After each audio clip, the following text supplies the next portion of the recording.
welcome to Diary of the Law. To our old and new subscribers are like, welcome. This is Diary of the Law. Today we're going to look at commercial law. We're going to talk about the implied condition as to the right to sell. Implied condition as to the right to sell. So yeah, let's go. So there's this legal principle that says that you cannot give what you do not have.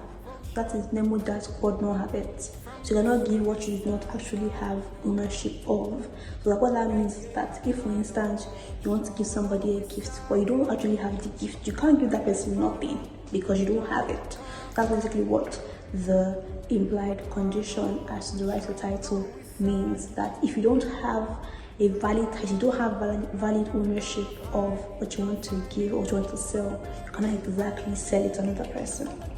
So a person who does not have a valid title cannot transfer ownership to another person. If he does, he'll be fraudulent in that endeavor.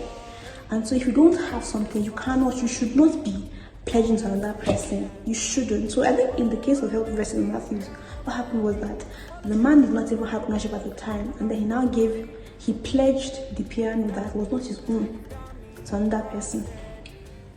Why? Why? So that is basically what that means, that if you don't have ownership, you don't have a valid title, if you're not the actual owner of that property, you cannot transfer ownership to another person. You cannot.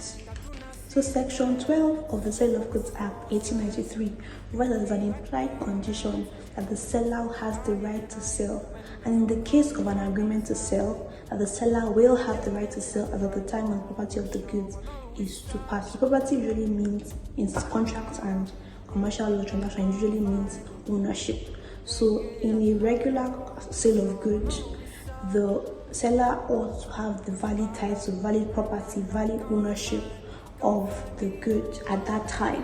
And then with an agreement to sell, something that he wants to do at a future, at a later date, then he must have the right to sell as at that time when the property is to pass. So if, for instance, you wanted to buy, let's say you wanted to buy a cake from a very reputable baker. That baker is fantastic.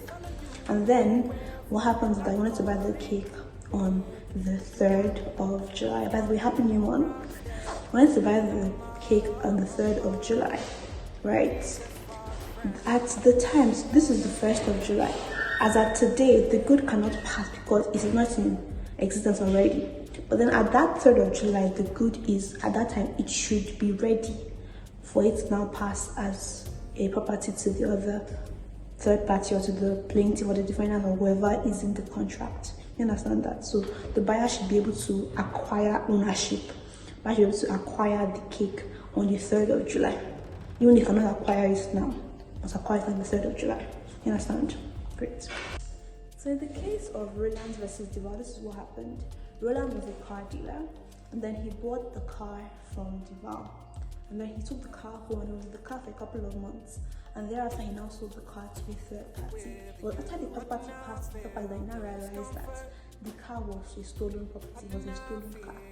And so based on that, because Roland never had valid title, Duval never had valid title, and so they could not in any sense transfer a valid title to the third party, and as a result, that entire contract it was broken, it was repudiated because it's an implied condition.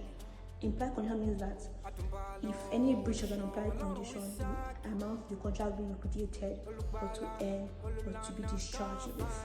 And so that whole contract between Roland and Duval and the third party was repudiated. And Roland had to refund the third party, and he also had to sue Duval to get back the purchase, the cost price of the car. So I'm going to just say this before I go, that for some of you, I'm not going to answer to you, but for some of us or you that have older siblings, you cannot take an outfit from your sister's closet and then now give it to your friend as a birthday gift. You cannot, you shouldn't do that because you don't have ownership of it. You're not the owner. Don't be a thief. You're way too pretty, you're way too kind, you're way too smart to be a thief. So don't do that, yeah? So yeah, that's about it for today. Don't forget to like, comment, subscribe, and share. And I'll see you in the next video. Have a great day. Can you nice day.